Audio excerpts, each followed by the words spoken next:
꿈의 교회에서 성삼위 하나님께 영과 진리로 예배드리는 사랑하는 모든 믿음의 가족 여러분들 위해 우리 하나님이 약속하신 하늘의 위로와 소망의 말씀이 충만하게 임하시는 복된 이 시간이 되시길 간절히 소원합니다. 아름다운 꿈의 교회는 2019년 신앙의 주제를 성도와 신앙으로 종합하고 매주일 우리에게 주시는 하나님의 말씀으로 오늘 이 시대 우리 그리스도인들에게 있어서 가장 바람직한 신앙은 어떤 신앙이 되어야 하는가에 대해서 말씀을 통하여 배우고 있습니다. 오늘은 우리가 읽은 본문 말씀이 누가복음 15장 11절에서 24절의 말씀을 통하여 우리 그리스도인들을 향하신 하나님의 마음은 어떤 마음인가에 대하여 말씀을 통하여 배워보는 시간을 가지도록 하겠습니다. 오늘 우리가 읽은 본문 말씀이 신약성경 누가복음 15장 11절에서 24절의 말씀을 우리 그리스도인들은 돌아온 탕자의 이야기다라고 하고 있습니다. 아버지가 한 생을 바쳐 일궈온 재산을 가지고 먼 외국에 가서 그 재산을 다 탕진하고 알거지가 되어 돌아온 아들을 다시 사랑의 품에 안아주는 아버지의 모습을 통하여 우리는 예수님을 믿는다고 하지만 예수님을 날마다 배반하고 이 세상에 주는 탐욕과 욕망에 사로잡혀 죄의 길로 나아가 헤매이다가 지쳐 돌아오는 탕자와 같은 우리를 다시 용서해 주시고 구원의 품에 안아주시는 하나님의 사랑에 대해 생각하게 해주는 말씀이 다름 아닌 오늘 본문 말씀에 기록되어 있는 말씀이라고 할 수 있을 것입니다. 그래서 우리는 오늘 본문 말씀을 통하여 탕자와도 같은 우리를 사랑하시는 하나님의 마음을 한번 돌이켜보는 그러한 시간을 가져보기를 원합니다. 사랑하는 여러분, 하나님께서 우리 인간을 맨 처음 창조하실 때 하나님의 형상대로 창조하셨다라고 성경에서는 기록하고 있습니다. 그리고 하나님은 하나님의 형상대로 창조된 우리 인간에게 하나님께서 창조하신 이 세상의 모든 자연 만물을 다스리는 권세를 주셨다라고 성경에서는 말씀하고 있습니다. 구약성경 창세기 1장 26절에서는 우리에게 이런 말씀을 주고 있습니다. 하나님이 이르시되 우리의 형상을 따라 우리의 모양대로 우리가 사람을 만들고 그들로 바다의 물고기와 하늘의 새와 가축과 온 땅과 땅에 기는 모든 것을 다스리게 하자 하시고 라고 말씀하고 있습니다. 창세기 1장 26절의 말씀에서는 하나님이 우리를 지으신 목적이 분명히 기록되어 있습니다. 그렇게 하나님의 형상대로 창조된 우리 인간이지만 우리 인간의 최초 조상인 아담과 하와의 불순종으로 인하여 우리는 하나님 앞에서 죄인이 되었고 지속적으로 우리 인류는 하나님 앞에서 죄악의 길을 걷게 됩니다. 결국 하나님은 죄악된 우리 인류를 다시 구원하시기 위하여 하나밖에 없는 독생자이신 예수님을 이 땅에 보내주시고 우리의 모든 죄악을 위해 그 독생자 예수님을 십자가에 달려 죽기까지 내어 주시면서까지 우리를 사랑하고 계십니다. 마치 오늘 본문 말씀에 기록된 탕자와도 같은 우리를 언제나 충량할 수 없는 구원의 품에 안아주시는 아버지의 사랑의 마음이 다름 아닌 우리를 향하신 하나님의 마음이라고 말씀드릴 수 있습니다. 그런데 우리는 늘 이 세상을 살면서 하나님의 이 사랑의 마음을 잊고 살아간다는 사실입니다. 사랑하는 여러분, 여러분은 만일 이 세상을 살아가면서 여러분이 가장 중요하게 여겼던 그 무엇인가를 잃어버렸다고 했을 때 여러분들은 어떤 생각을 하게 됩니까? 예를 들어 내가 어느 날 가장 아끼는 다이아가 박혀있는 금반지를 잃어버렸다고 가정을 해봅시다. 아니면 어느 날 내가 가장 사랑하고 아끼던 그 무엇을 잃어버렸다고 생각해 봅시다. 과연 그럴 때 우리는 어떤 생각을 하게 되는지. 여러분들 다이아 박혀있는 군바지 잊어먹었어요. 그럼 어떤 생각 들겠어요? 저는 잃어버리고 봤거든요. 네?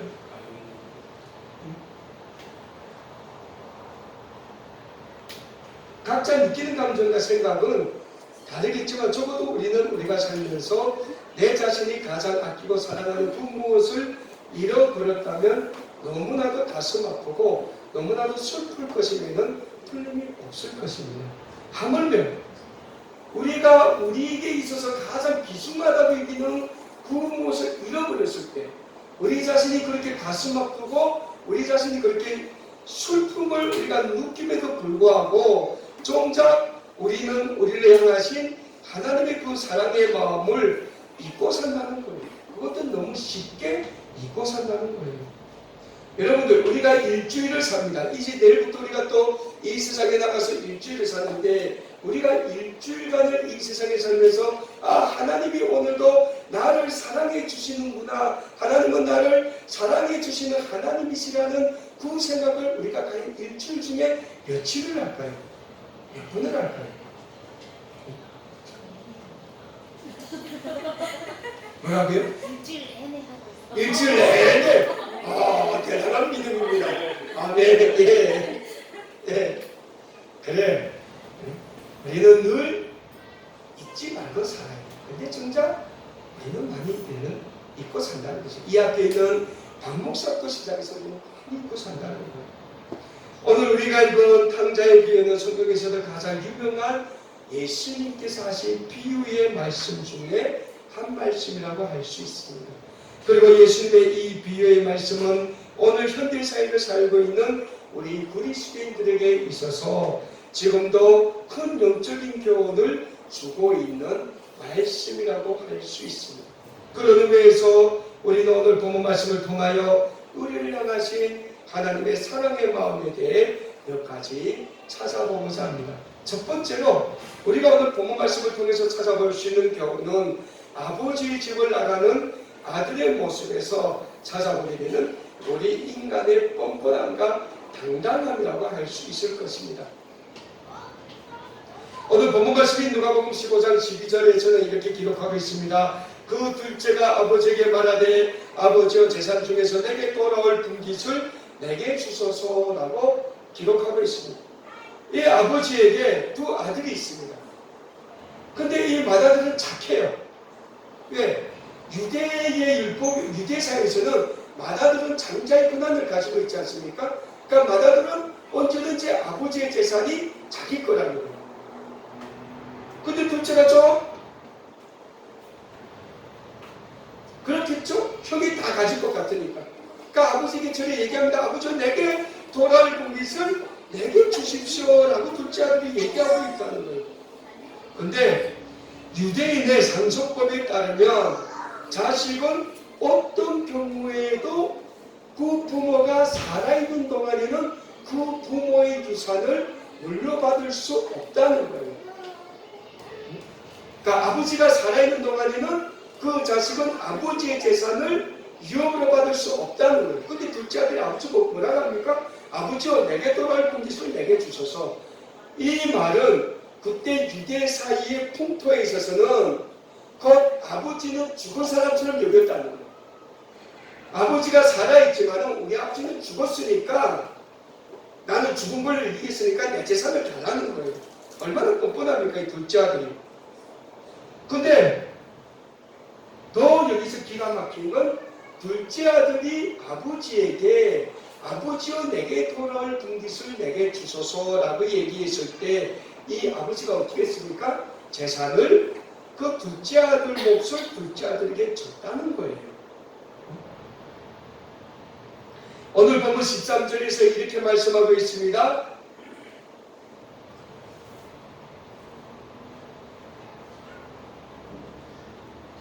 그 후 며칠이 안 되어 둘째 아들이 재물을 다 모아가시고 먼 나라에 가서 거기서 호란방탕하여 그 재산을 낭비하더니. 자, 아버지가 아들에게 재산을 다 주었지 않습니까? 근데 여러분, 아버지는 이 둘째 아들이 그 재산을 가지고 아버지가 준 재산을 가지고 먼 나라에 갈 것을 모르고 있었을까요? 그 동네 부자였는데 정보망이 있겠죠. 그 아들이 어떤 둘째 아들이 어떤 삶을 살았는지 이 아버지만큼 잘 아는 분이 없었을 거예요. 그럼에도 불구하고 아버지는 그 둘째 아들이 재산을 달라고 했을 때 줬다는 거예요. 그리고 그 둘째 아들은 거리낌 없이 그 아버지가 준 재산을 가지고 먼 외국에 가서 한량의 삶을 살았다는 거예요. 그 재산을 탕진하면서 자기가 누릴 수 있는 부귀영화를 다 누리며 살았다는 거예요. 그런데요, 세월이 흐르고 아버지께로부터 물려받은 돈도 거의 바닥이 나기 시작할 때쯤 그 둘째 아들이 살고 있는 그 나라에 크게 흉년이 들기 시작했다라고 오늘 본문 말씀은 기록하고 있습니다. 오늘 본문 14절에 이렇게 말씀하고 있죠. 그 나라에 크게 흉년이 들어라고 말씀하고 있습니다. 당시 유대인들의 개념에 의하면 흉년이란 하나님께서 보내신 대표적 징벌 가운데 하나의 징벌로 여겨지고 있었습니다. 둘째 아들이 먼 나라에 가서 호랑방탕하게 살다가 흉년을 만났다고 했을 때 유대인들은 당연히 하나님의 징계를 받았다고 생각을 했을 것입니다. 결국 둘째 아들의 삶은 하룻밤 사이에 나락으로 떨어지는 인생으로 바뀌게 됐다는 거예요. 그래서 이 둘째 아들은 어떤 삶을 살았습니까? 그 나라 사람에게 붙여 살았는데 그 나라 사람이 그 둘째 아들을 불러보내서 대지를 치겠다라고 말씀하고 있습니다. 오늘 보면 15절에 이렇게 기록하고 있죠. 대지를 치게 하였다라고 기록하고 있습니다. 아버지의 유산을 다 탕진한 둘째 아들에게는 돈이 없습니다. 그렇다고 그 누구도 그 둘째 아들을 돌아보지도 않습니다. 어제까지 돈이 있을 때는 옆에서 가슴스러운 아첨을 떨고 자기 가리라도 뺏을 것처럼 여기던 주변 사람들이 이 둘째 아들이 거지가 되자 거들떠보지도 않았다는 겁니다. 결국 둘째 아들은 배고프고 그 배고픔을 견디기 힘든 나머지 들에 나가서 돼지를 치는 일을 했다고 합니다. 근데 이때 당시 들에서 돼지를 치는 일은 그 시대의 노예들이 할 수 있는 그러한 일이라는 거예요. 그러니까 결국 노예들이 하는 그러한 가장 천한 밑바닥의 일을 했다는 거예요. 근데 돼지를 치는데 너무 배가 고프니까 그 돼지를 먹이는 기업나무 열매를 먹으려고 했는데 그것도 주는 사람이 없다는 거예요. 오늘 보면 16절 말씀이죠.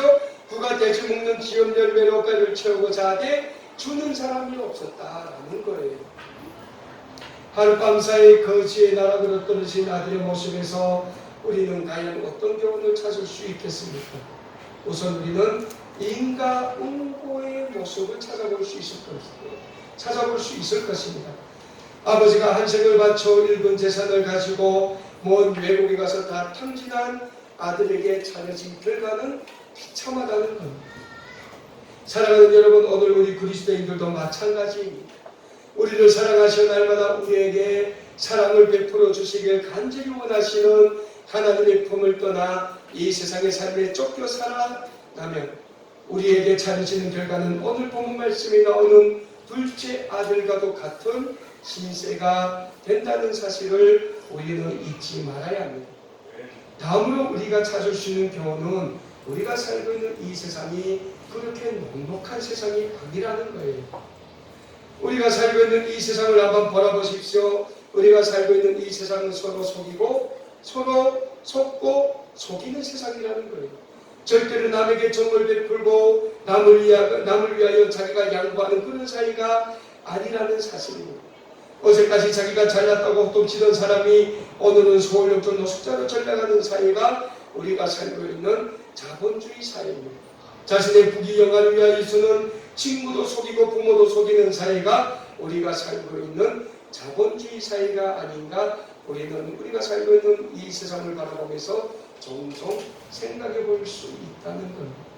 그래서 많은 사람들이 늘 우리가 살고 있는 이 자본주의 사회의 삶을 후회하는 삶을 살고 있다는 겁니다. 우리가 요즘 많은 교훈을 주고 있는 하나의 사건이 있지 않습니까? 자유를 찾아서 행복을 찾아서 이 자유의 땅에 왔지만은 구모사가 왜 그런 삶을 택했겠습니까? 뭐 여러 가지 의견이 있겠죠. 반반이더라고요, 의견이. 그럼에도 불구하고 우리가 살고 있는 이 자본주의 사회가 그렇게 넉넉한 사회는 아니다라는 걸 우리는 그 단편적인 예를 통해서, 그 사건을 통해서 우리가 다시 한번 교훈을 찾을 수 있다는 거예요. 그런데 여러분, 우리는 그리스도인들이라는 사실입니다. 그리스도인들은 이 세상 사람들과는 근본적으로 다른 삶을 살아야 될 의무가 있고 사명이 있다는 사실입니다. 이 세상이 아무리 우리를 힘들게 할 때가 많아도 그럴 때마다 우리는 하나님께로 돌이켜야 한다는 사실입니다. 우리가 하나님께로 돌아갈 때만이 하나님은 우리를 다시 하나님의 넓은 사랑의 품에 안아주신다는 사실을 우리는 늘 잊지 말아야 합니다.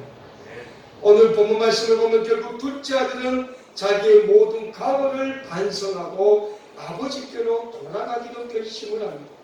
오늘 보면 17절 전반의 말씀입니다. 이에 스스로 돌이켜 이르되, 둘째 아들이 돌이켰다는, 지난날의 삶을 반성을 했다는 것, 회개를 했다는 거예요. 결국 모든 것을 잃고 세상 나락에 떨어진 아들이 바라본 것은 아버지의 넓은 사랑의 품이었다는 사실입니다. 그래서 둘째 아들은 용기를 내서 아버지의 품으로 돌아가기를 결심을 합니다.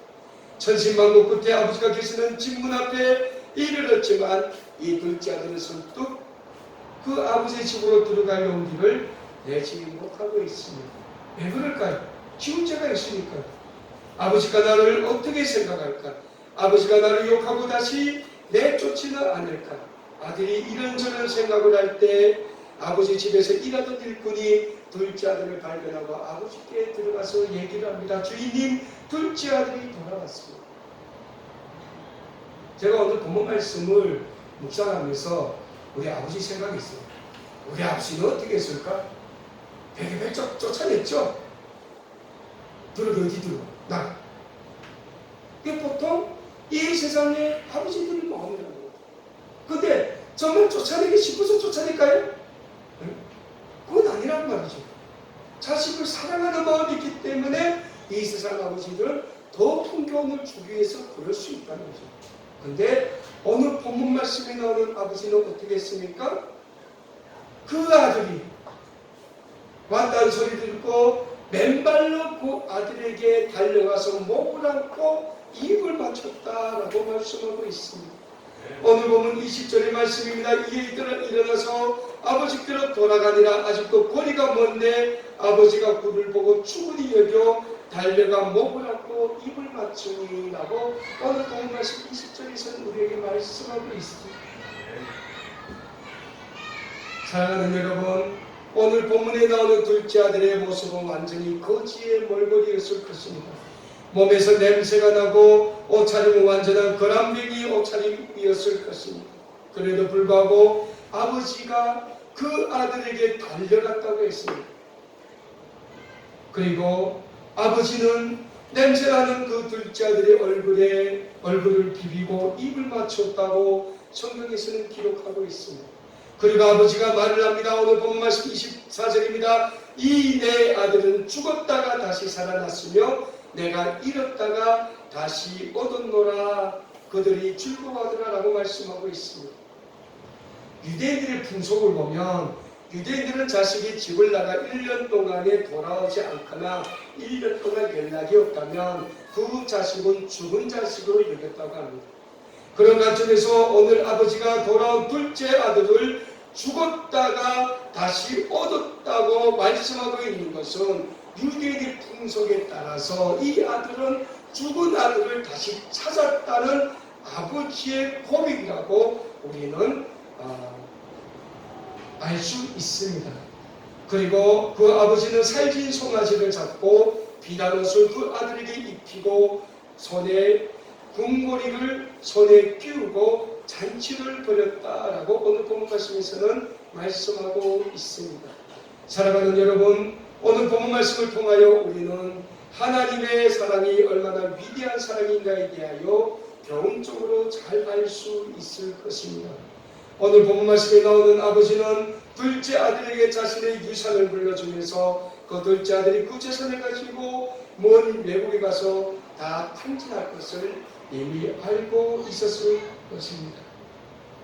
그러면 아버지는 둘째 아들에게 자기의 재산을 나누어 주었습니다.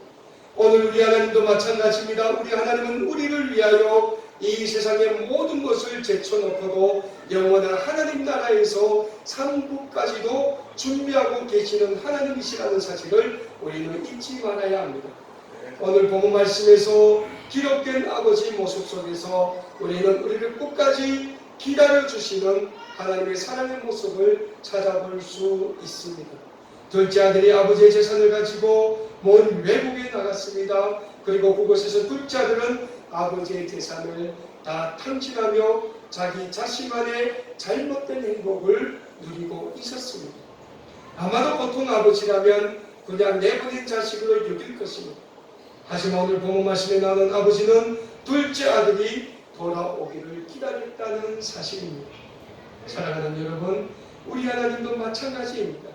우리 하나님도 늘 하나님을 떠나 이 세상에서 제약된 길을 걷고 있는 우리를 기다리고 계신다는 사실을 우리는 잊지 말아야 합니다. 마지막으로 하나님은 늘 우리를 하나님의 구원의 품, 사랑의 품에 안아주시는 사랑의 하나님이시라는 사실을 잊지 말아야 합니다. 오늘 본 말씀에 나오는 아버지는 둘째 아들을 끝까지 사랑했고 거지가 되어 돌아온 둘째 아들을 무조건적으로 아버지의 사랑의 품에 안아 주었습니다. 오늘 우리 하나님도 마찬가지입니다. 하나님은 우리가 언제라도 회개하고 하나님의 품에 돌아온다면 무조건적으로 우리를 구원과 용서, 사랑의 품에 안아주시는 하나님이시라는 사실을 우리는 잊지 말아야 합니다. 그래서 사도 바울은 로마서 9장 35절에서 39절의 말씀에서 하나님의 사랑을 이렇게 고백하고 있습니다. 누가 우리를 그리스도의 사랑에서 끊으리요? 환난이나 공고나 박해나 기근이냐 적신이나 위험이나 칼이냐 기록된 바 우리가 종일 주를 위하여 죽임을 당하게 되며 도살당할 양같이 여김을 받았나이다 함과 같으리라.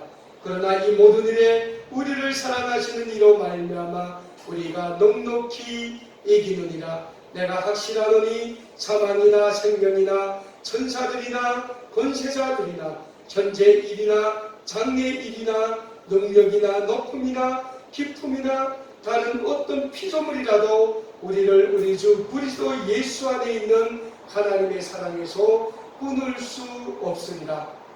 오늘도 하나님의 사랑의 품 안에서 늘 하나님이 원하시는 참된 그리스도인의 삶을 살아가게 힘쓰심으로 거룩한 길, 구원의 길, 영생의 길을 걸어가시는 우리 아름다운 꿈의 교회 모든 사랑하는 믿음의 가족 여러분들이 다 되실 수 있기를 간절히 축원합니다. 기도하겠습니다.